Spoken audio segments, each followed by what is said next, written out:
नमस्कार। इस वीडियो में अर्थशास्त्र की पाठ्य पुस्तक से अध्याय पालमपुर गांव की कहानी के कुछ अति महत्वपूर्ण प्रश्न उत्तर लिए गए हैं। पालमपुर गांव के लोगों का मुख्य व्यवसाय क्या है? पालमपुर गांव के लोगों का मुख्य व्यवसाय खेती करना है। गांव के लगभग 75% लोग कृषि पर निर्भर हैं। पालमपुर गांव में परिवारों की कुल संख्या कितनी है? पालमपुर गांव में 450 परिवार हैं।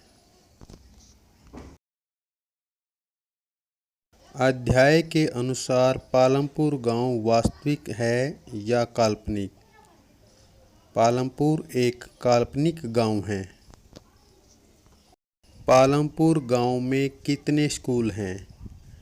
पालमपुर गांव में एक हाई स्कूल और 2 प्राथमिक स्कूल हैं। भूमि मापने की मानक इकाई क्या है? भूमि मापने की मानक इकाई हेक्टेयर है। मिश्री लाल का व्यवसाय क्या है? मिश्री लाल का व्यवसाय गुड़ बनाने का है। पालमपुर में किन फसलों का उत्पादन होता है? पालमपुर में ज्वार, बाजरा, गेहूं और आलू का उत्पादन होता है। पालमपुर गांव के युवक करीम का क्या व्यवसाय है?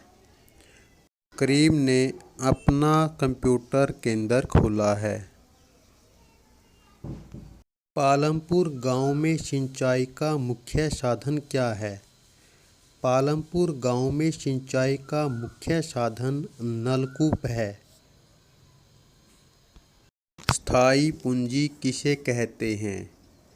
जिस पूंजी का उत्पादन में लंबे समय तक प्रयोग होता है उसे स्थायी पूंजी कहते हैं।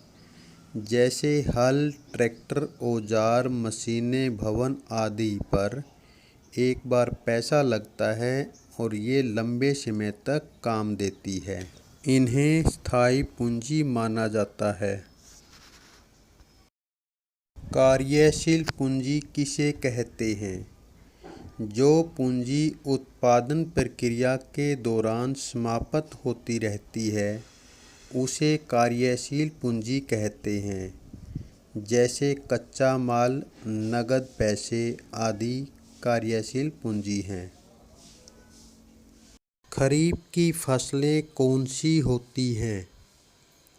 खरीफ की फसलें मई-जून में बोई जाती हैं और अक्टूबर-नवंबर में काट ली जाती हैं।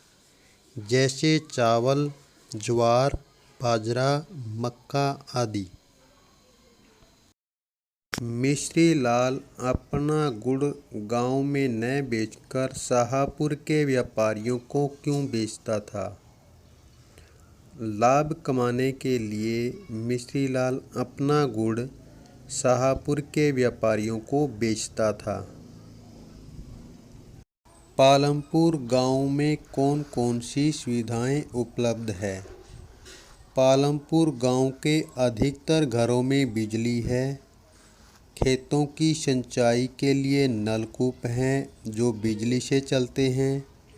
गांव में 2 प्राथमिक विद्यालय और एक हाई स्कूल हैं। एक प्राथमिक स्वास्थ्य केंद्र तथा एक निजी औषधालय है। कृषि क्रियाएं क्या होती हैं? खेती से जुड़े हुए कार्यों को कृषि क्रियाएं कहा जाता है। कृषि क्रियाओं में खेत जोतना, बीज बोना, फसल काटना, फसल गहाना, फसल को मंडी में बेचने जाना आदि शामिल हैं। पालमपुर में भूमि का आवंटन किस प्रकार है?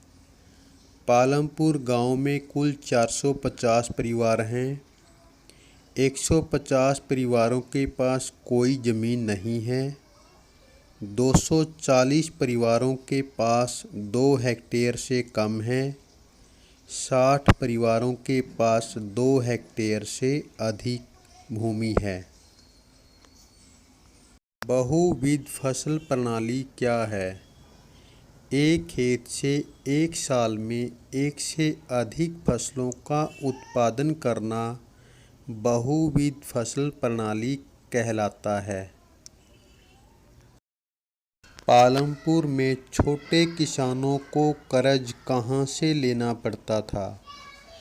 पालमपुर में छोटे किसानों को बहुत ऊंची ब्याज दरों पर बड़े किसानों या साहूकारों से कर्ज लेना पड़ता था। पालमपुर गांव में रहने वाले डाला व रामकली की आर्थिक स्थिति कैसी है?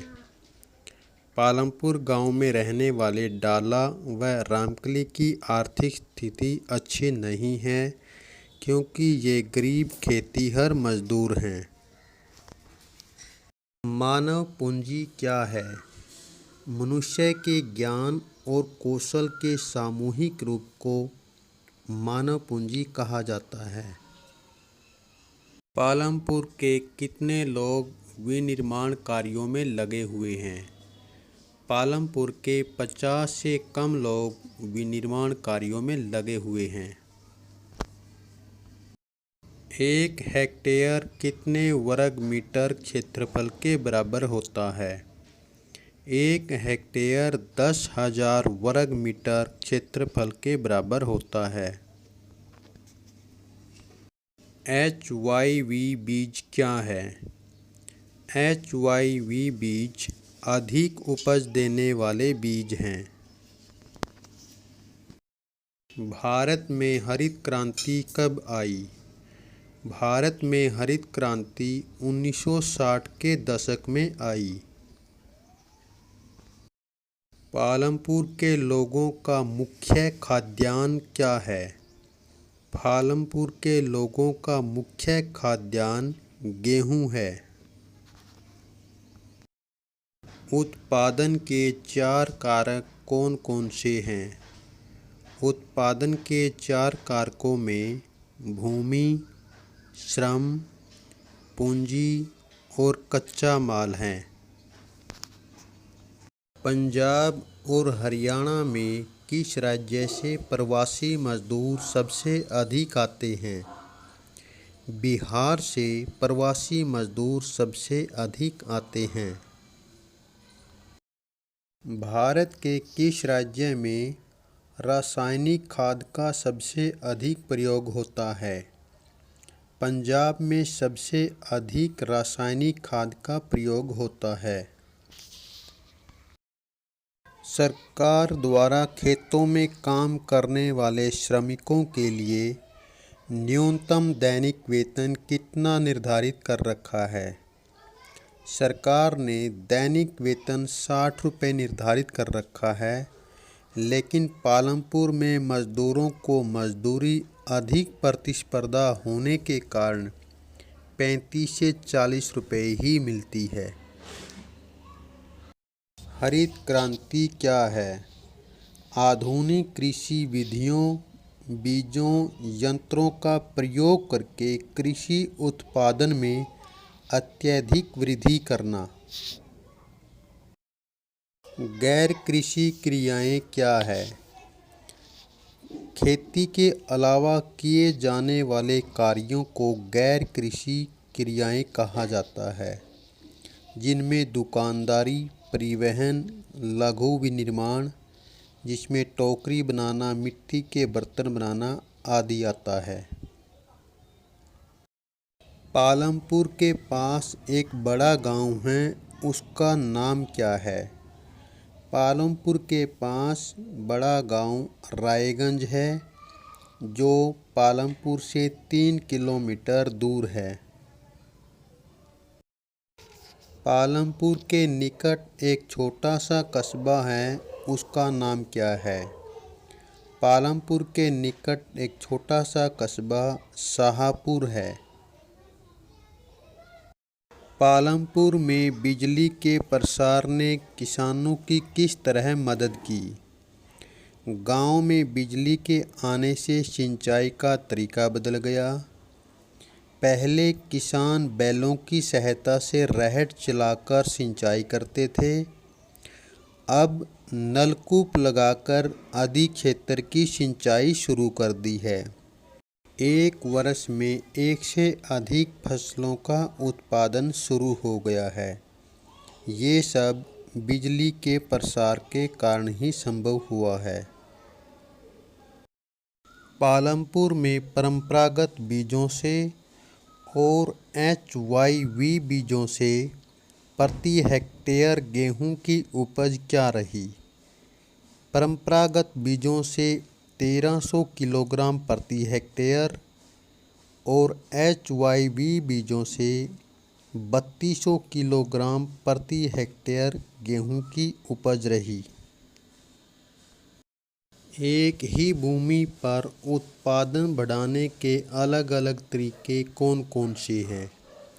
उत्पादन बढ़ाने के तरीकों में एक वर्ष में 2 या 2 से अधिक फसलें पैदा करके, खेती में आधुनिक कृषि विधियों का प्रयोग करके, अधिक उपज देने वाले बीजों का प्रयोग करके, उर्वरक, खरपतवार नाशकों व पीड़क नाशकों का प्रयोग करके उत्पादकता को बढ़ाया जा सकता है। रबी की फसलें कौन सी होती हैं?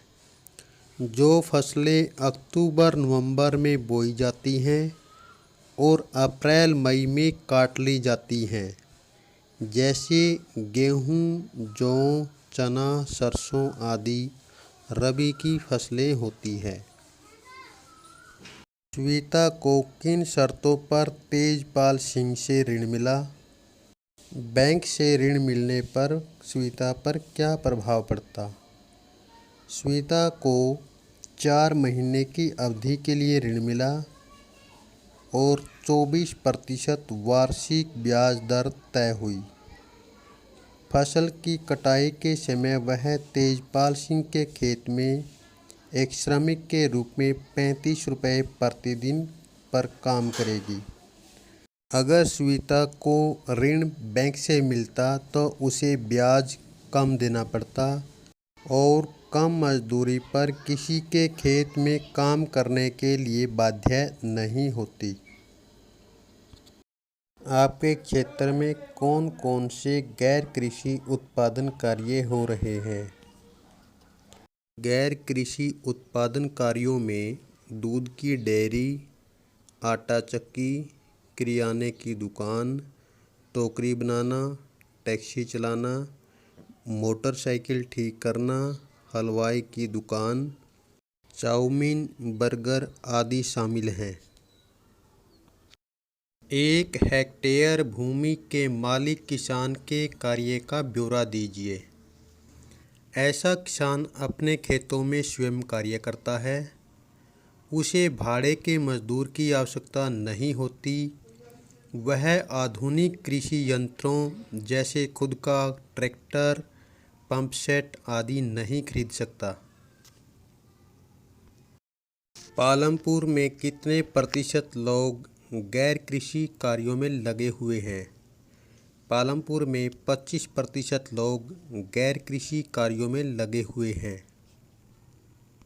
गांव में और अधिक गैर कृषि कार्य आरंभ करने के लिए क्या किया जा सकता है? सरकार को चाहिए कि वह गांव के बेरोजगार युवकों को विभिन्न व्यवसायों का प्रशिक्षण दे। रोजगार चलाने के लिए बैंक से सस्ती ब्याज दरों पर कर्ज उपलब्ध करवाए।